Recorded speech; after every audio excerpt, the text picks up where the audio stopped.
Olá, tudo bem? Eu estou em falha com vocês, né? Eu tento gravar, mas meu tempo tá muito curto. Pai nosso que estais no céu, santificado seja o vosso nome. Venha a nós o vosso reino. Seja feita a tua vontade, assim na terra como no céu. O pão nosso de cada dia nos dai hoje. Perdoa as nossas dívidas, assim como nós perdoamos os nossos devedores. E não nos deixeis cair em tentação, mas livra-nos do mal. Pois teu é o reino, é o poder e a glória para sempre. Amém. É uma semana um pouco nostálgica para mim, porque é Natal e eu estou aqui sozinha. Mas o estar sozinha é opção. Aí, para eu não passar o Natal sozinha, eu fiz aqui a minha família. Papai, mamãe, todos os netos. Faltaram o Max, não foi? E os filhos dele também não. Então tá um pouco incompleta a minha árvorezinha de Natal aqui, ó. Eu com meus netos, os meus filhos aqui junto com meu pai, a Sassá e a Maia. Eu e o Eric, que o Eric foi o único que me chamou, falou, tia assim, vamos tirar uma foto, eu, a senhora e minha filha? Então eu fiz questão de colocá-lo aqui na minha parede. Aí eu passei o Natal com a minha família, né? Aqui, eles estão aqui, ó, eu e minhas irmãs, porque o Max não estava. Aqui foi o aniversário de casamento dos meus pais, de 57 anos. E foi uma forma que eu tive de passar o Natal olhando para a carinha deles. Passei muito bem, um pouquinho, né? Um pouquinho depressiva, né? Mas, como eu disse, a opção é minha. Ninguém me expulsou, ninguém me tocou, ninguém fez nada. Meu pai até pediu para que eu voltasse para São Paulo, mas eu quero ficar aqui, eu me identifico bem aqui com a cidade. Eu no trabalho eu tô me realizando muito e tô feliz. A música que eu vou falar hoje é a música Filho Adotivo do Sérgio Reis. É um pedido do meu filho Eliseu. O Eliseu sempre gostou. Eu lembro que ele era pequenininho, ele assistia o filme O Menino da Porteira. Ele adorava aquele filme, mas já era na versão com o cantor Daniel. E ele amava aquele filme, ele assistia várias e várias vezes. E aí ele me pediu, já tem um tempo, essa música, que é o Filho Adotivo, e ele até brigou, que falou que eu faço outro, mas eu tenho várias músicas na fila e eu não tô conseguindo gravar toda semana. Eu vou tentar voltar para minha rotina de gravação semanal a partir de janeiro, mas é que dezembro aqui foi muito corrido. Muitos eventos, graças a Deus, fui convidada para participar de vários eventos nas associações que trabalho, fui convidada para algumas situações políticas também aqui em Goiás. A vida está fluindo e eu gosto disso, eu acho bom, acho bonito. É uma área do direito que eu tenho me aprofundado bastante, o direito administrativo, o direito, as obrigações de prefeitos, vereadores, Tribunal de Contas da União. Estou trabalhando com emendas parlamentares, nunca me imaginei trabalhando, sabe, com esse tipo de projeto, mas é o que eu estou fazendo. E aí a vida vai nos levando para coisas inexploradas até então, novidades que acontecem, coisas maravilhosas que aparecem na nossa vida, e eu estou usufruindo de tudo isso que a vida me proporciona. E que bom que eu passei tanta coisa, porque a vida me preparou para algumas coisas que estão acontecendo agora, e eu fico muito satisfeita. Então a música é Filho Adotivo, cantada por Sérgio Reis. Ela está no disco Boiadeiro Errante. E quem compôs essa música foi Sebastião Ferreira da Silva Arthur Moreira. E a música começa: com sacrifício eu criei meus 7 filhos, do meu sangue eram 6 e um peguei com quase um mês. Ele era uma época mais antiga, onde as pessoas tinham mais filhos, e mesmo ele tendo 6 filhos, ele ainda adotou um. Antigamente tinha muito a adoção à brasileira, pais que não tinham condições de criar os filhos e acabavam outras pessoas criando. Fui viajante, fui roceiro, fui andante, e para alimentar meus filhos não comi para mais de vez. Gente, quem que nunca deixou de comer para que o filho comesse? Seja um doce, seja uma fruta, seja um pastel. Adoro pastel, então sempre eu falo de pastéis. A pessoa deixa porque o filho é mais importante. Quantas vezes a gente vai comer, o filho pede, a gente tira e dá para o filho. 7 crianças, 7 bocas inocentes, muito pobres, mas contentes, não deixei nada faltar. Nós vivemos uma época hoje muito do ter, e aqui era uma época que era mais do ser. Você vê, ele fala assim, pobre. O que era o pobre naquela época? Pobre, por exemplo, vou dar exemplo dos meus pais. Eles não tinham sapato para usar. Também moravam na roça e viviam daquilo que plantava, e aí o dono da fazenda deixava eles comerem, eram frutas, eram uma coisa ou outra. Minha mãe, um pouco diferente, vivia ali na igreja, que meu avô morava no fundo da igreja e consertava sapato, e todos muito pobres, mas contentes. E aí ele fala na música que ele não deixou nada faltar. Eu me enquadro nisso, porque eu fui pobre. Eu falo que assim, que de pobre meus filhos tiveram tudo. E eu tentei não deixar nada faltar. Talvez tenha faltado a minha presença um pouco. Mas materialmente, eu acredito que eles tiveram o básico para viver. Foram crescendo, foi ficando mais difícil. Trabalhei de sol a sol, mas eles tinham que estudar. Isso sempre foi uma coisa que eu trouxe e que meus filhos tinham que estudar. Eles podem não saber, mas eu trabalhei de sol a sol. Eu lembro que eu ia fazer faculdade em Mogi, eu levantava 3h30 da manhã. E nessa época eu tinha 3 filhos, e o Eliseu era pequenininho, que é o que pediu a música. Ele era bem pequenininho, porque aí eu engravidei do Ederson no decorrer da faculdade. E o Eliseu era pequeno, o Elias era pequeno, e eu saía da minha casa, quem conhece Santo André ali da rua Germânia, e eu ia até a Coupe, dava uns 40 minutos a pé, sozinha, de madrugada, para ir pegar o ônibus, ir até Mogi das Cruzes para fazer a faculdade de Direito. E muitas das vezes eu voltava, que eu estudava de manhã, eu ia e voltava todo dia. E ia trabalhar à tarde, e à noite eu chegava e eu queria ver caderno, eu queria ver nota, às vezes eu saía do escritório para ir em reuniões. E então eu trabalhava de sol a sol. E eles tinham que estudar. Para mim foi sempre uma exigência que eles estudassem. Meu sofrimento, meu Deus, valeu a pena. Quantas lágrimas chorei, mas tudo foi com muito amor. Eu até me emociono, eu sempre chorei com meus meninos. Eu sempre ia nas festinhas de escola e eles lá cantando. Teve uma do Elias que eu não fui, ele ficou sentadinho na escada com a Amanda, chorando, porque eu já devia estar no meu processo de depressão, alguma coisa nesse sentido, e eu não apareci. Não sei se eu estava internada, alguma coisa assim. Mas foi tudo com tanto amor, tanto amor. Eu lembro uma vez o Evandro foi fazer uma homenagem no Dia das Mães e ele cantou assim: eu sei que vou te amar por toda a minha vida. E ele não conseguia cantar e ele chorava. Hoje ele é o mais marrento, mas eu tenho tanto choro que eu chorei de amor, não era raiva, não era. Quando eles se formaram, o Evandro não queria fazer formatura, eu falei, vai fazer formatura, e foi muito bom. Eu lembro na colação de grau dele, eles cantando, valeu a pena, valeu a pena, Na do Elias, eu tava loira. Meu Deus, o Elias, eu tava loira. E aí, tudo foi com muito amor. O Eliseu, gente, como o Eliseu deu trabalho na escola, eu era chamada na escola, e o Eliseu sempre farrista, sempre rindo, brincando. O Ederson já mais sério na escola, estudando, querendo ser do centro cívico, querendo mandar, e concorria, e era vice-presidente. Mas tudo foi com muito amor. Chorei, gente, choro até hoje. 7 diplomas, sendo 6 muito importantes, que às custas de uma enxada conseguiram ser doutor. Os meus filhos também são diplomados, graças a Deus. O Eliseu não fez faculdade por opção, o Elias está na 2ª faculdade, o Evandro estudou, se formou, o Ederson estudou, se formou.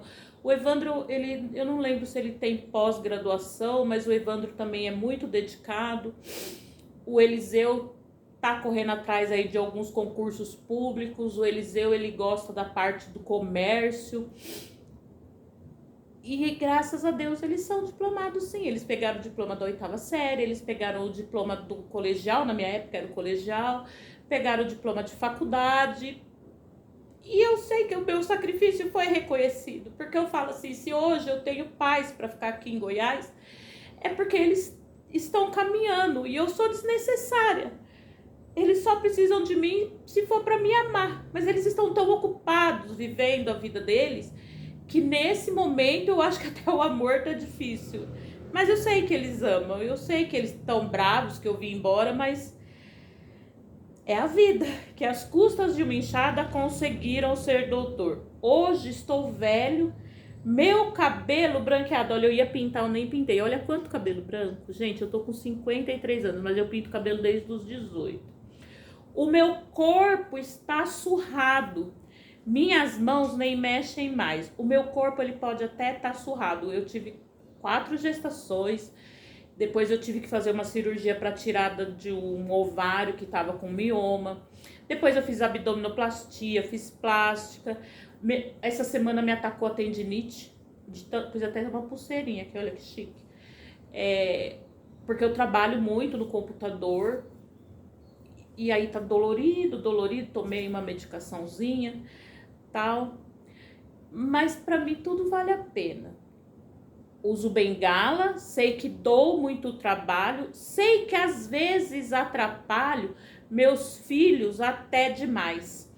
Eu, graças a Deus, não uso bengala, mas eu faço exercício na piscina porque meu joelho já tá gasto. Mas é porque eu era muito mais gordinha, né? E, gente, engordei 5 quilos, porque aqui em Goiás tá uma chuvarada. E eu gosto de fazer exercício ao ar livre, não dá pra fazer. E come, e fica, e não sei o que, engordei. Agora eu vou ter que emagrecer. Final de ano ainda, como que emagrece? A pessoa tava precisando emagrecer 8 quilos, agora já aumentei pra 13 de novo. Olha que terrível isso, né? Mas eu vou continuar no meu foco de caminhada, alimentação saudável. E vamos tocar o barco. Passou o tempo, eu fiquei muito doente. Hoje vivo num asilo e só um filho vem me ver. Eu já estive mais doente na época aí das doenças psiquiátricas, de depressão, ansiedade, síndrome do pânico, mas passou. Hoje ainda às vezes tem uns gatilhozinhos aí de ansiedade, mas graças aos exercícios físicos, gente, exercício físico é primordial para que a gente saia de um processo depressivo, porque você fazendo exercício, você vai liberar endorfina, serotonina, dopamina, e você vai melhorando. E você também faça terapia, passe no psiquiatra. Eu gosto da minha terapeuta, Janine Cordeiro, porque ela me passa exercícios fora da terapia. Por exemplo, ela me passou, porque eu já falei que eu nunca tive uma relação muito boa com dinheiro. E ela me passou um livro que chama Quem Pensa Enriquece. E eu tinha feito uma inscrição num curso de áudios, livros e tal. E qual que era o primeiro livro? Quem Pensa Enriquece. E eu estou fazendo um estudo do livro. Eu paro, ponho o áudio, anoto o que eu tenho que aprender ali, porque eu preciso me relacionar melhor com valores. Eu já tive época de não ter nada, já tive época de ter muito, mas toda vez eu gasto tudo. Então, eu preciso aprender essa inteligência financeira, né, emocional financeira. Então, eu estou me dedicando a isso também. Hoje vivo num asilo e só um filho vem me ver. Eu não vivo num asilo, eu vivo muito bem, eu vivo num condomínio muito bom, nenhum ainda veio me ver, mas eu vou até eles porque eu ainda tô fortinha. Esse meu filho, coitadinho, muito honesto, vive apenas de um trabalho que arranjou para viver. Essa parte me chamou um pouco a atenção. Por que ele fala esse meu filho, coitadinho, muito honesto? Ser honesto não é ser coitado. E como assim vive apenas do trabalho? Todos nós vivemos do trabalho. Alguns com uma qualificação melhor, alguns com uma qualificação menor. Porém, todos os trabalhos são dignos. Então, essa parte eu não concordei muito da música, coitadinho, muito honesto. Ser honesto não é sinônimo de coitadismo. E o trabalho que ele arranjou para viver. Gente, todos nós trabalhamos para viver. Comerás do suor do teu próprio rosto, diz a Bíblia. Então, você tem que trabalhar para você garantir a tua própria subsistência. Mas Deus é grande, vai ouvir as minhas preces. Esse meu filho querido vai vencer, eu sei que vai. Talvez o pai aqui nesse momento, que ele tá falando do filho adotivo, ele queria o quê? Que o filho também tivesse um diploma, mas ele ali não foi para frente, não estudou o necessário, então o pai acaba colocando ele numa situação de que ele é menos qualificado que os outros, o que eu não concordo. Faz muito tempo que não vejo outros filhos, sei que eles estão bem e não precisam mais do pai. Eu me vejo nessa situação. Meus filhos estão bem, não precisam de mim, tanto que eu sempre bato nisso, que eu sou uma mãe desnecessária. Mas tá tudo bem. Eu ainda não tô na fase da bengala. Talvez quando eu chegar, não sei o que vai acontecer, mas eu não vou sofrer pelo dia de amanhã. Dar ao seu tempo, o seu problema, a sua preocupação. Então vamos caminhar e ver no que vai acontecer. E um belo dia, me sentindo abandonado, ouvi uma voz bem do meu lado. Pai, eu vim para te buscar. Arrume as malas, vem comigo, pois venci. Comprei casa, tenho esposa e o seu neto vai chegar. Vê como que o brasileiro é. Ele comprou a casa e para ele o sinônimo da casa própria é estar vencendo na vida. E ele foi resgatar o pai. Eu não me sinto numa posição de ser resgatada. E eu acredito que hoje, com a evolução da medicina, com a evolução dos medicamentos, com a própria internet, que nós temos muito mais acesso às informações, as pessoas estão ficando debilitadas mais tarde. Vamos ver aqui. Se eu tenho 53 anos, eu acredito que... Parece que parou de... Ah, não parou de gravar, não. Porque acho que acabou a energia. Aqui em Goiás é uma beleza. Voltou. Acaba a energia, acaba a internet. Choveu, a internet cai. Não é igual São Paulo, não, viu? Então, hoje eu sei que o estar velho já chega lá para os 70, 75 anos. Eu vejo meu pai com 77, minha mãe com 75, eles estão cheios de saúde. Minha mãe um pouco mais fragilizada. Meu pai, fortão lá, meio doido, né? Porque xinga todo mundo, fala, mas isso ele já era, não é da idade não. Agora ele até melhorou, que ele tá mais pacífico. Aí ele fala, né? Arrume as malas, vem comigo, comprei casa e seu neto vai chegar. Eu, particularmente, eu não me vejo morando na casa de nenhum dos meus filhos. Talvez do Ederson, mas porque ele ainda é solteiro. Mas eu fiquei uma semana lá e ele já tem as manias de quem mora sozinho, como eu também já adquiri algumas manias. De alegria, eu chorei e olhei para o céu. Obrigada, meu Senhor, a recompensa já chegou. O que ele coloca aqui? A recompensa para ele foi o filho resgatá-lo num asilo. É o que eu falei, eu não me sinto numa situação de ser resgatada, porque eu estou aqui por opção e para mim tá tudo bem. Meu Deus proteja os meus 6 filhos queridos, mas foi meu filho adotivo que a esse velho amparou. E ele coloca aqui como que se os filhos de sangue dele o tivessem deixado de lado. Mas ele mesmo fala que os filhos estão trabalhando, estão cuidando da vida. Então eu não concordo com essa parte da música. Eu fiz a análise, aqui eu só comentei. Como a música é grande, então eu não coloquei a música para tocar. E aí eu fui buscar vários pontos sobre a adoção. A primeira busca que eu fiz foi na religião. E aí na Bíblia, em Romanos 8, 14 e 17, vem escrito assim: porque todos os que são conduzidos pelo Espírito Santo de Deus são filhos de Deus. Pois vocês não receberam um espírito de escravidão para viverdes outra vez atemorizados, mas recebestes o espírito de adoção, baseado no qual clamamos: Abba, Pai. O próprio Espírito testifica com o nosso espírito que somos filhos de Deus. Ora, se somos filhos, somos também herdeiros. Herdeiros de Deus e co-herdeiros com Cristo. Se com ele sofremos, também com ele seremos glorificados.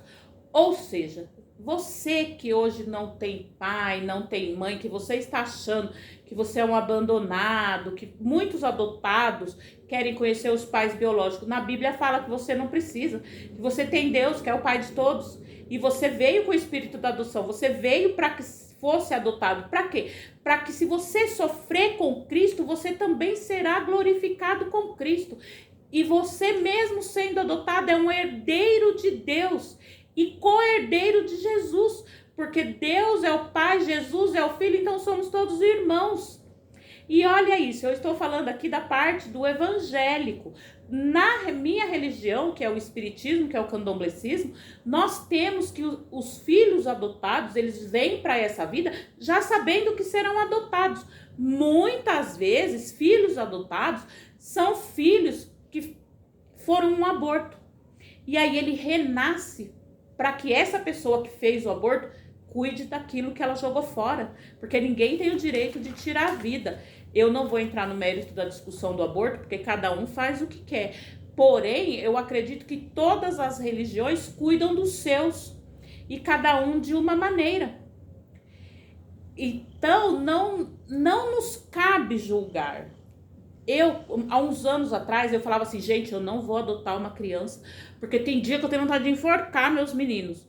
Porém, eu fui num evento sábado, por isso que eu falo, a vida foi me preparando para estar aqui. E era um evento numa associação de mulheres vítimas de violência doméstica. Então, tinha muita criança, porque era o Papai Noel, tudo. E uma menininha lá me chamou muito a atenção. Linda, linda, linda, um cabelo todo cacheado, cor de mel, um vestidinho maravilhoso, um olho de mel. E aí ela veio, me abraçou, me beijou e falou, tia, minha mãe morreu. E eu fui atrás da história, e ela até falou assim, e eu não vou falar o que ela falou, porque ela é muito pequenininha, e eu fiquei sabendo que a mãe foi assassinada pelo pai. Ela está num abrigo para adoção, porque a mãe está morta, o pai foragido. E eu fiquei tão encantada pela menininha. Eu não tenho hoje mais estrutura para criar ninguém, mas eu senti um amor por aquela menininha. Se eu fosse mais nova, talvez eu até adotasse. Não sei, mas hoje eu já não tenho a visão que eu tinha quando eu era mais nova. Hoje eu sei que a adoção é o ato supremo de amor. A adoção, ela é você entregar o seu coração para um desconhecido sem saber o que aquele desconhecido vai fazer. Porque quando nós recebemos nossos filhos no ventre, a gente não tem opção. Já quando adotamos alguém, ali você está escolhendo amar uma pessoa.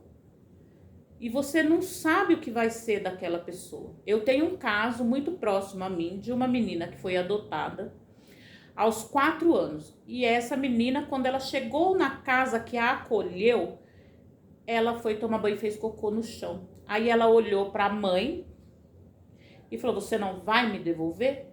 Ou seja, ela já estava tão acostumada a ser rejeitada que ela afrontou. Ou seja, já me devolve logo, que assim eu não vou me apegar e não vou sofrer. Só que a mãe olhou para ela e falou, não, eu não vou te devolver, não é assim que faz, tal, e cuidou dessa menina. E hoje essa menina, ela vai pro 4º ano de medicina. Eu vou chorar. Porque essa mãe, ela teve um amor, e ela tinha uma filha biológica. E eu falo pra ela assim, olha, essa sua filha, ela veio pra movimentar a energia da sua casa, porque a menina é toda esparramada, ela faz lá as bagunças dela, já tá com mais de 20 anos, e você vê que esse ato de amor da adoção transformou a vida de uma criança que estava num abrigo. Eu acho que a pessoa que adota, ela ama demais, ela é uma luz que veio na Terra para cuidar daquele serzinho que estava abandonado. Como também eu tenho outro caso, tenho alguns casos aqui que eu vou comentar, de uma moça que não conseguia engravidar e pegou uma menina porque tem uma época de convívio primeiro, né? Porém, o que aconteceu? A menina era marrenta, ela devolveu essa menina. E essa menininha já estava na escola. Qual será que foi o transtorno psicológico que essa devolução fez na vida dessa menina? Nunca mais nós tivemos notícia dessa menina. Porém, eu imagino o estrago psicológico. Porque nós, que temos uma família já assim tradicional, a gente tem tantos traumas. E uma criança que vai sendo devolvida. Essa síndrome do abandono, essa rejeição, ela destrói o emocional dessa pessoa. E eu tenho uma outra pessoa que eu conheço que ela fez adoção à brasileira. Essa adoção à brasileira, ela é crime. Ela tem a previsão dela no artigo 242 do Código Penal, que diz o seguinte: dar parto alheio como próprio, ou seja, você não parir, pegar um recém-nascido e dizer que é seu, registrar como seu filho, ou de outrem você rouba a criança e dá para outro registrar, ocultar o recém-nascido ou substituí-lo, trocando, né? Suprimindo ou alterando direito inerente ao Estado Civil. Então, tudo isso que você faz com o recém-nascido é crime, com pena de 2 a 6 anos. Porém, no Código Penal, nós temos vários tipos de crime. Esse crime é um crime que a gente fala de crime permanente. Porque a partir do momento que você subtraiu esse bebê e você pegou ele como seu, vamos falar até do caso Pedrinho. Lembra que a mãe tinha sequestrado o menino, acharam... Esse Pedrinho, inclusive, ele virou um advogado, ele trabalha e ele está com a mãe biológica. Por quê? Porque a mãe adotiva, que se intitulou mãe dele para prender o namorado, era um crime permanente. E ela foi condenada e foi presa. E aí descobriram que os outros filhos dela também haviam sido roubados, furtados. Sei lá que raio que passa na cabeça de uma pessoa que pega o filho de outro, né? Eu quero amar, mas tem tanta criança necessitando nos abrigos. Não, eu vou roubar um bebê e vou... Gente, pelo amor de Deus, imagina você não saber o que aconteceu com o seu bebezinho. Porque a mãe, ela cria laço com o filho no ventre. Já no caso da adoção, é o laço do coração. Não pode ser assim. Então, ele é um crime permanente, ele se perpetua no tempo. Isso já foi sumulado no STF, na súmula 711, que vale o quê? Dentro da condenação, quando se trata do crime permanente, que ficou ali com a criança, a pena já começa no grau máximo, fora um monte de outros agravantes, porque cada caso é um caso. Nós temos aqui a Lei 8.069 de 90, que ela veda a escolha dos pais adotivos. Por exemplo, eu engravido e eu vou escolher um pai para o meu filho. Isso não pode. Se eu vou dar para adoção, eu não vou saber quem são os pais, eu não vou saber nada. Eu vou desapegar ali no leito da maternidade. Muitos não dão nem um mamar no peito para não criar vínculo e dão para adoção. É o que aconteceu com aquela atriz Clara Castanho, que foi vítima de estupro. E ela deu a criança para adoção. Ela não abortou, ela teve, porém ela deu para adoção. Depois a mídia fez um estardalhaço na vida da menina, porque hoje em dia o povo não tá respeitando nada. E aí veio uma outra lei, em 2009, a 12.010, que ela prioriza a família biológica. Por exemplo, a mãe pariu e faleceu. Ou então a mãe morreu, vai pro abrigo, eles vão passar para alguém da família cuidar. Mas também tem algumas restrições. Depois temos a Lei 13.509 de 2017, que altera o ECA, que é o Estatuto da Criança e Adolescente. E aí fala que a entrega voluntária ela tem que ser assistida pela Vara da Infância e Juventude.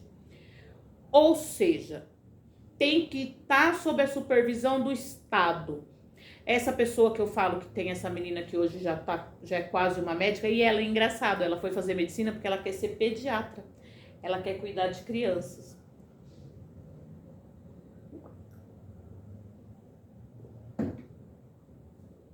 Então, tem a adoção legal, que você vai na Vara da Infância e Juventude, eles vão te levar no abrigo, eles vão assistir tudo que está acontecendo, vai ter o período de adaptação, tudo dentro da legalidade. Assistente social vai entrevistar, vai na sua casa, vai te entrevistar, vai ver como que é o núcleo familiar.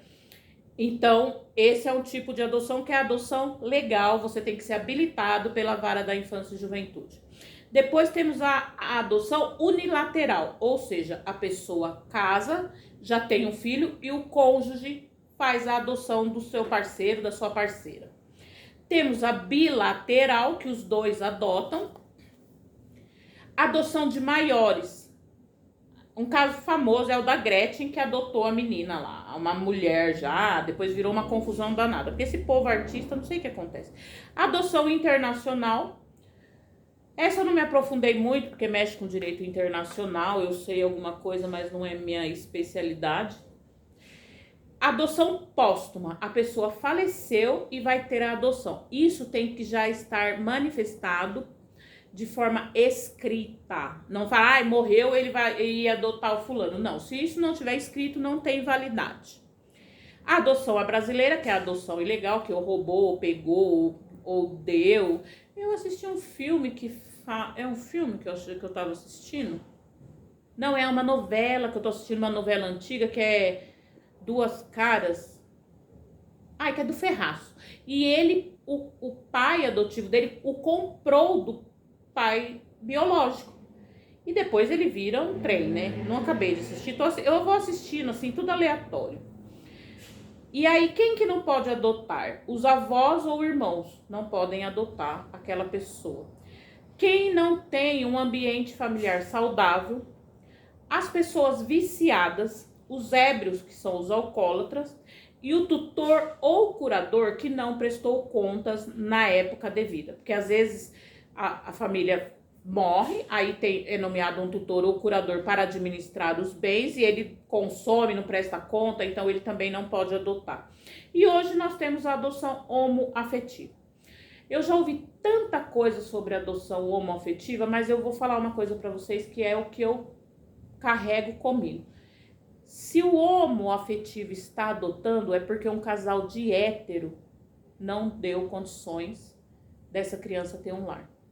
Toda criança, a grande maioria, só foram feitas por héteros. Hoje nós temos a fertilização in vitro, barriga solidária, mas precisa do homem e da mulher para gerar outro ser.